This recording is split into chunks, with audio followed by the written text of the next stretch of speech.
Pour bien comprendre cet enseignement sur la communion de prière, il est bon de revoir ensemble quelques passages et commentaires sur ce que c'est la prière. Cela nous donnera un éclaircissement pour chacun de nous sur la communion de prière. Et cette communion n'est pas une affaire épisodique, mais cette communion est une vie permanente avec Dieu. Car cette communion passe par le Seigneur Jésus-Christ. Le Seigneur nous a bien dit dans Jean 17, 23, « Moi en eux et toi en moi, afin qu'ils soient parfaitement un, et que le monde connaisse que tu m'as envoyé, et que tu les as aimés comme tu m'as aimé. » Tous les croyants chrétiens doivent vivre en communion par Jésus-Christ. Car cette communion sans Jésus-Christ, cette communion est disqualifiée.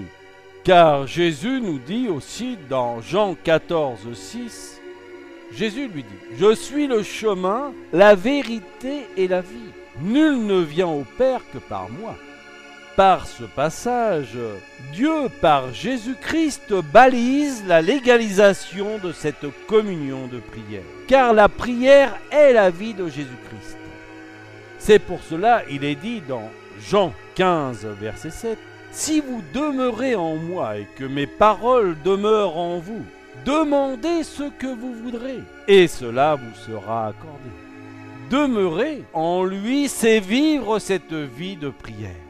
Alors tous ceux qui vivent cette vie de prière sont en communion avec Dieu par Jésus-Christ et sont donc le corps du Christ, une assemblée corps du Christ.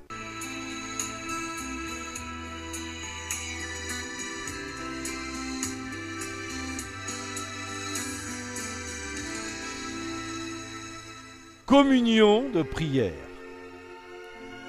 Avant de parler de la communion de prière, afin de bien comprendre cet enseignement, parlons d'abord de la prière. Qu'est-ce que la prière?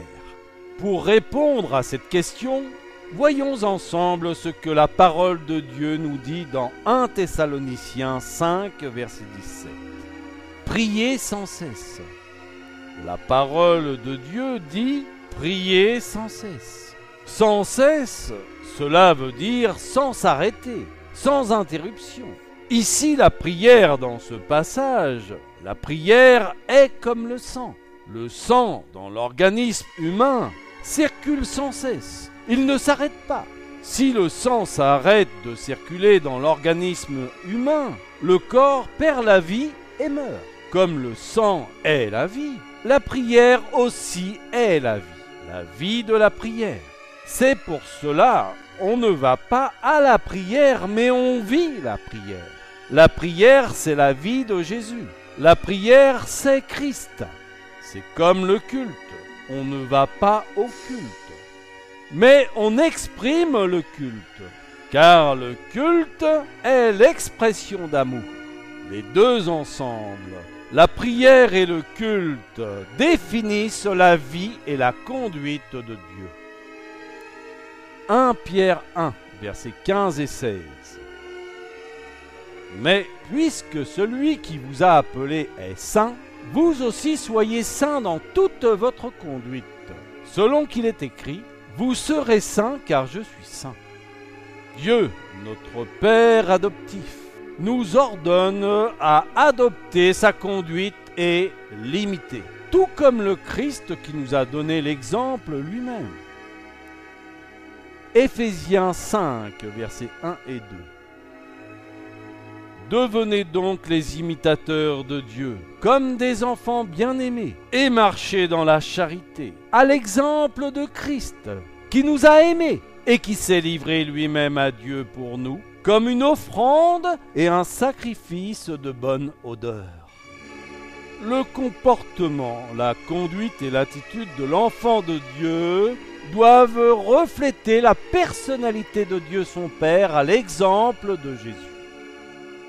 Colossiens 1, verset 15. Il est l'image du Dieu invisible, le premier-né de toute la création. Hébreux 1, verset 3. et qui, étant le reflet de sa gloire et l'empreinte de sa personne, et soutenant toutes choses par sa parole puissante, a fait la purification des péchés et s'est assis à la droite de la majesté divine dans les lieux très hauts. Cette expression du Père dans le corps de son enfant adoptif, ce n'est pas une affaire de quelques heures ou de quelques jours, mais c'est toute une vie sur cette terre des hommes mortels. Donc ce n'est pas une affaire épisodique, mais sans cesse. Cette vie de prière doit se reposer sur l'amour, la vérité et la paix. Jean 15, verset 12. C'est ici mon commandement. Aimez-vous les uns les autres, comme je vous ai aimé. Éphésiens 4, verset 25.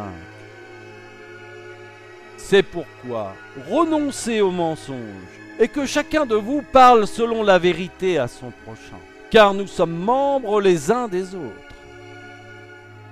Romains 12, verset 18. S'il est possible, autant que cela dépend de vous, soyez en paix avec tous les hommes. Après avoir pris connaissance par ce développement sur ce qu'est la prière, voyons maintenant ce qu'est la communion. Par rapport à la prière, la communion, c'est ceux qui partagent chacun cette vie de prière. Cette communion n'a rien à voir avec le temps, ni l'espace, mais tout simplement ce sont tous les hommes à travers le monde qui vivent cette vie de prière.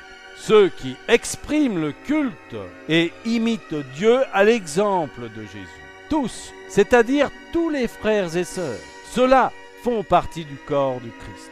Ils sont une assemblée corps du Christ. Ils sont tous en communion avec Dieu par Jésus-Christ. Éphésiens 4, versets 4 à 6.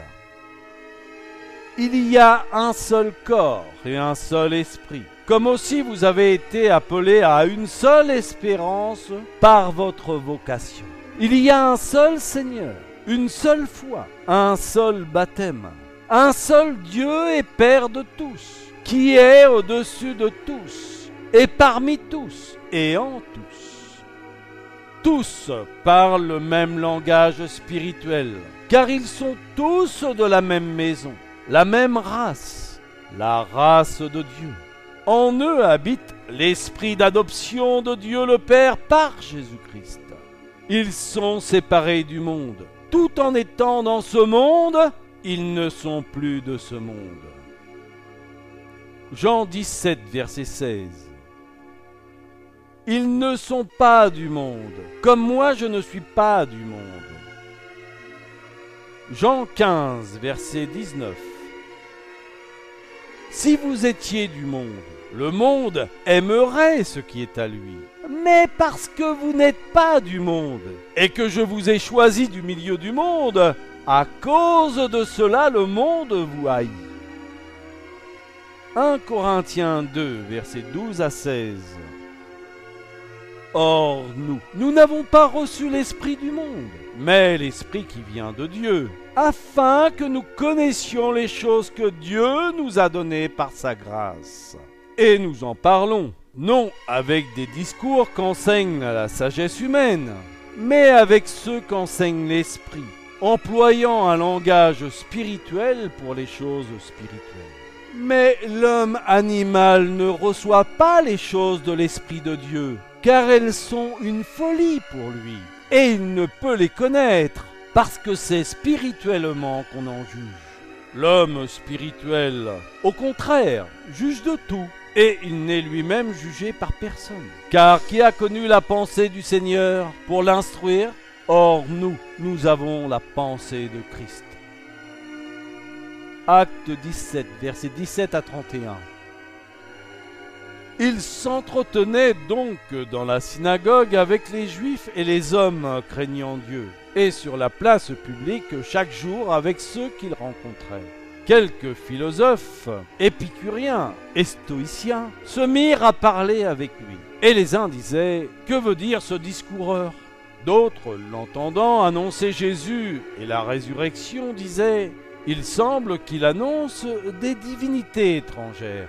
Alors ils le prirent et le menèrent à l'Aréopage en disant « Pourrions-nous savoir quelle est cette nouvelle doctrine que tu enseignes ?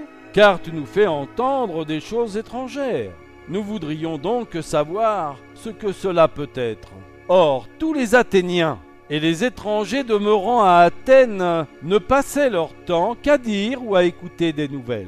Paul, debout au milieu de l'Aréopage, dit « Hommes athéniens, je vous trouve à tous égards extrêmement religieux, car en parcourant votre ville et en considérant les objets de votre dévotion, j'ai même découvert un autel avec cette inscription « À Dieu inconnu ».